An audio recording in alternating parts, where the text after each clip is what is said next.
जब हमारे जिस्म में पानी की कमी होती है तो हमें प्यास लगती है, इसीलिए हम पानी पीते हैं।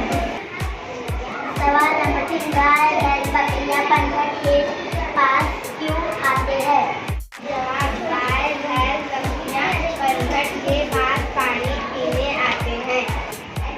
सवाल नंबर 4, ये किस तरह मालूम होता है कि नबातात में पानी पाया जाता है? जवाब, नबातात को दरकार पानी उनकी जड़ें जमीन से जज़ब कर लेती हैं, इसीलिए नबातात हमें हरे भरे नजर आते हैं। सवाल नंबर 5, पानी मुनासिब मिकदार में ना मिले तो काश्तकारी क्यों नहीं की जा सकती? जवाब,